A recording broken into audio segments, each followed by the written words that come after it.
Albatta, marralar zabt etilganda rejalar yuksalaveradi.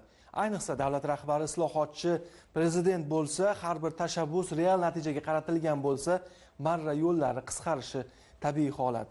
Xalqimiz, siz-u biz buni o'z ko'zimiz bilan ko'rdik, ko'ryapmiz.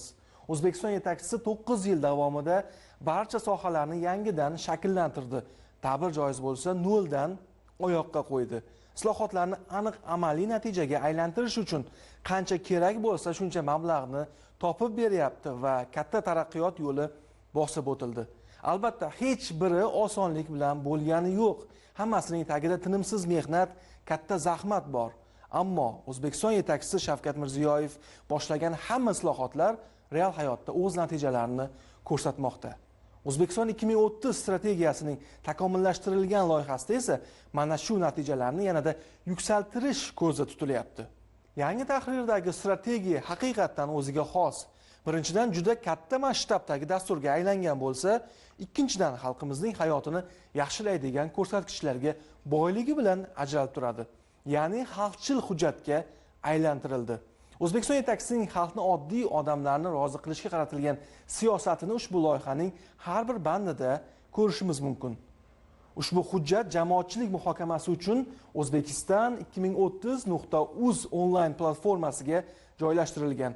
Faol, yurtimizning ertangi kuniga befarq bo'lmagan o'zgarishlarni o'z hayotida his qilayotgan va mana shu islohotlarning bir qismi bo'lishni istayotgan yurtdoshlarimiz yangi loyiha bo'yicha o'z takliflarini bildirayotgani ham tabiiy holat albatta. Tahlilnoma jamoasi strategiyadagi yangi va xalqchil ko'rsatkichlarni bir joyga to'pladi. Ularga o'tishdan oldin esa strategik rivojlanish va islohotlar agentligi direktorining birinchi o'rinbosari Abdulla Abduqodirov bilan shu haqda suhbatlashdik. Assalomu alaykum Abdulla aka, studiyamizga xush kelibsiz.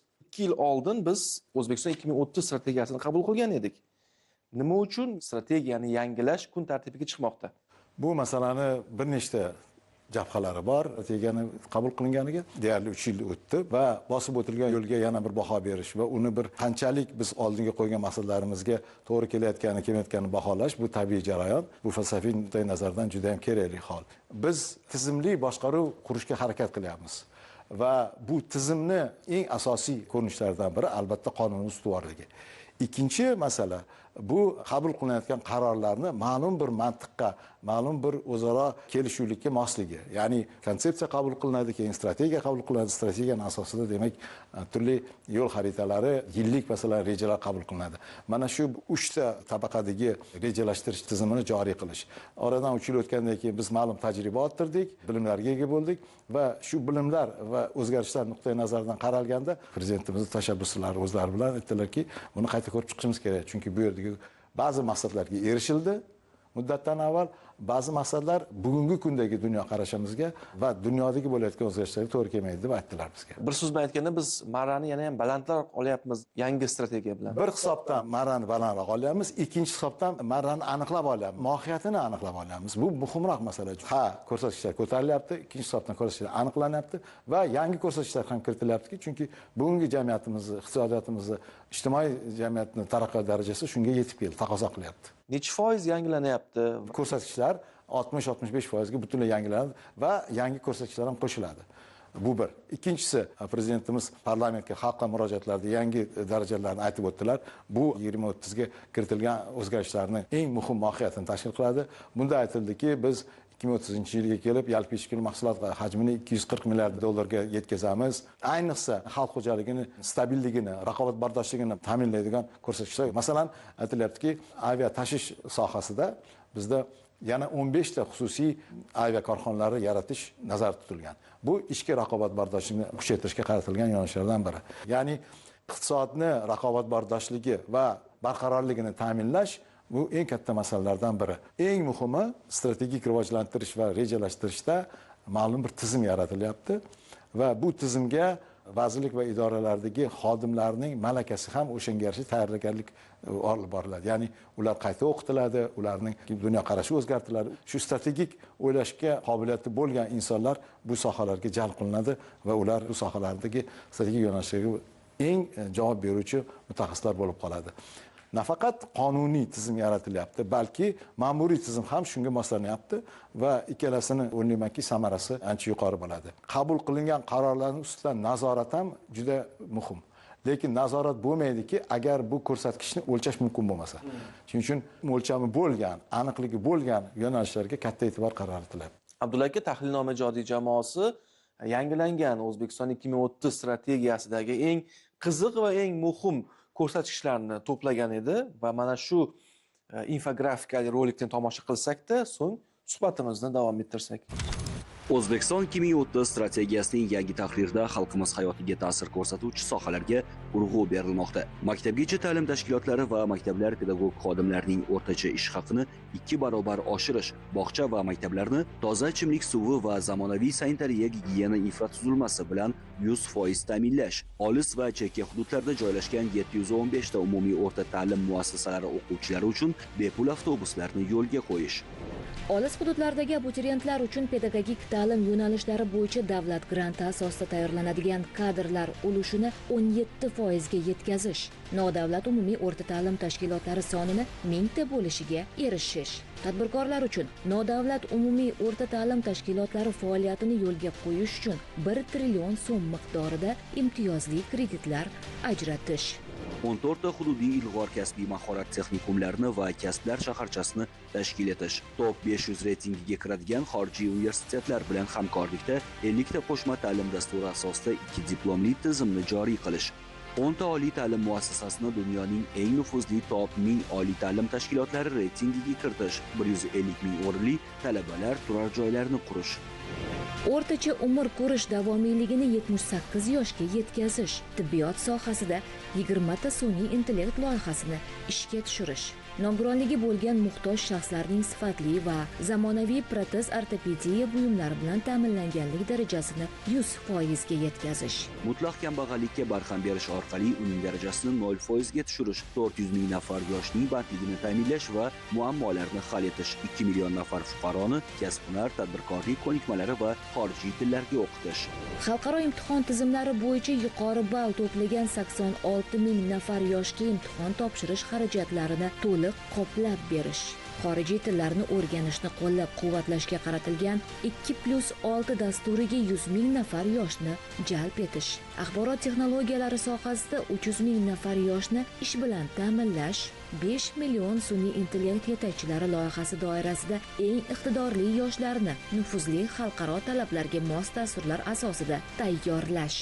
Ommaviy sport tadbirlarini tashkil etib, ularda yoshlar qamrovini 8 milliondan oshirish, 5 mingta mahallada sport maydonchalarini barpo etish, dunyodagi eng ommabop 10 ta internet platformasiga milliy filmlarni joylashtirish, milliy qahramonlar haqida 59 ta multiplikatsion film ishlab chiqarish.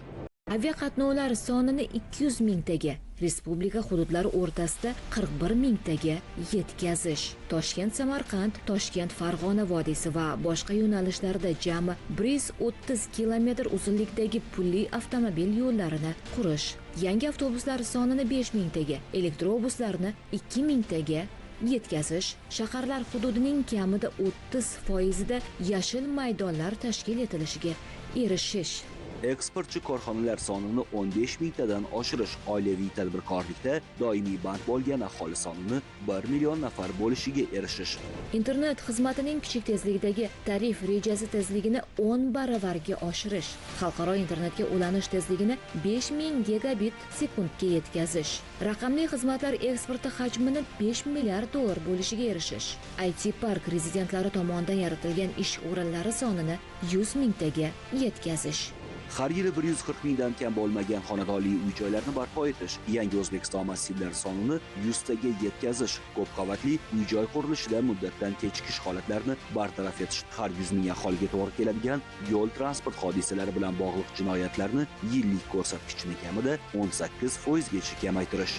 Mahallalarda 100 dan ortiq davlat xizmatlarini bir qadamda ko'rsatish, kompozit va proaktiv tarzda ko'rsatiladigan davlat xizmatlari sonini kamida 400 taga yetkazish, mavjud 40 million hujjatlardan 25 millionini raqamlashtirish. Uchta davlat bilan ID kartalari asosida fuqarolarning chegaralarini erkin o'tishi mumkin bo'lgan kelishuvlarga erishish, O'zbekiston fuqarolari uchun vizasiz kirish mumkin bo'lgan mamlakatlar sonini 50 taga yetkazish kabi yangi va xalqchil ko'rsatkichlar taklif etilmoqda.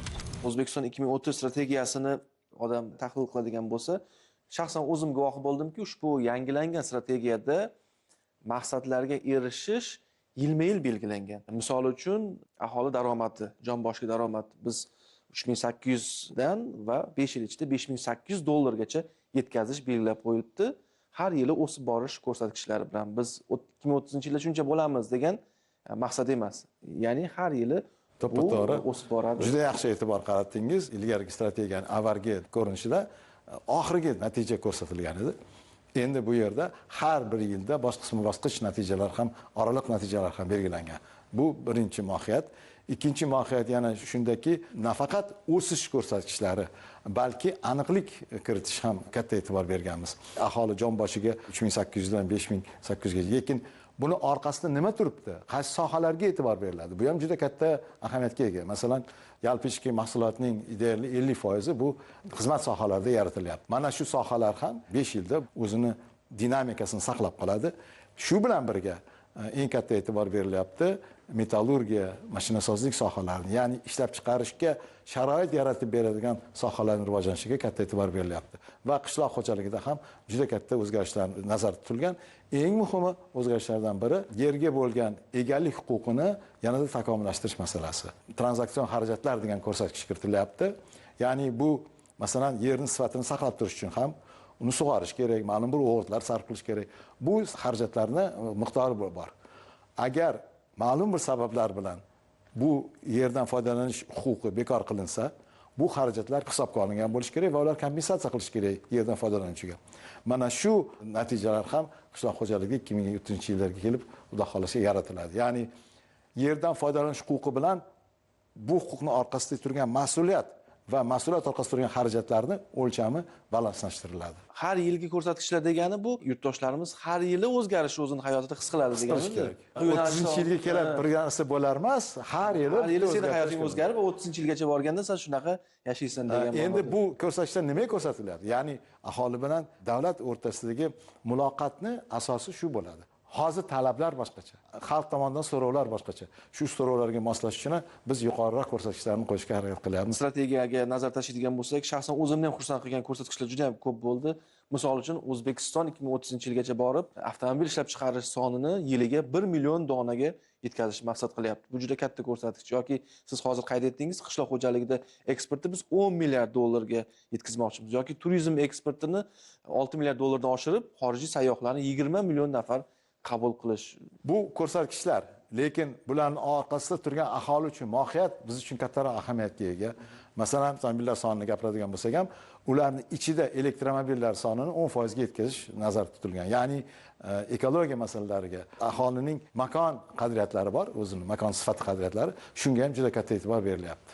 Bir so'z bilan aytganda, aholimiz ham juda katta yangiliklarni guvohi bo'ladi. Mana shu strategiya asosidagi ishlar to'g'ri tashkil qilinsa. Albatta, eng katta e'tibor energetikaga qaratilgan. Energetikada yashil o'tish, energetikada shamol va quyosh orqali yaratilgan energetikani generatsiyadagi hajmi 54% ga yetkazish nazarda tutilgan. Bu juda ham katta o'zgarish. Buning orqasida o'ylaymanki, xalq xo'jaligimizda ham juda katta ilg'or siljishlar bo'ladi.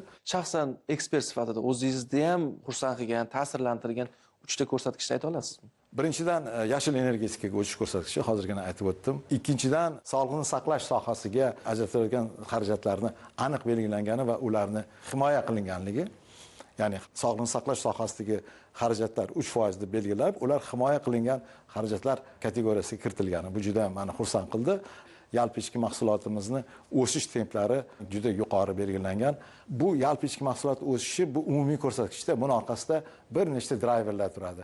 Ana shu driverlarni demak biz aniq ko'rib turibmiz. O'ylaymanki 240 milliard degan ko'rsatkich biz uchun balki oldinroq ham erishamiz. Umid qilaman. Bunga ishonishimiz ham mumkin, chunki oxirgi yillardagi bu o'sish sur'ati, tempi deymiz, agar aytadigan bo'lsak, juda ham katta bo'lgani uchun bunga biz to'la ishonishimiz ham mumkin. Va yana bir muhim jihatga to'xtalmoqchi edim.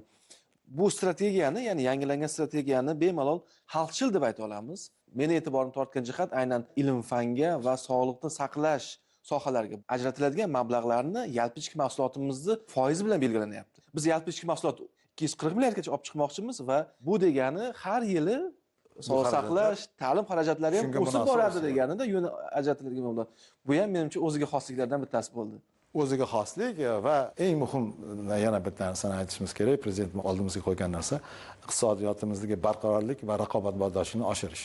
Bu muhim masala. Chunki oxir oqibat iqtisodni rivojlanishi raqobatbardoshlikka bog'liq. Bu yili xudo xolisa aholini qayta ro'yxatdan o'tkazish bo'ladi. Bu ham juda muhim jarayon. Bunda hammamiz qatnashishimizni men so'rab qolgan bo'lardim.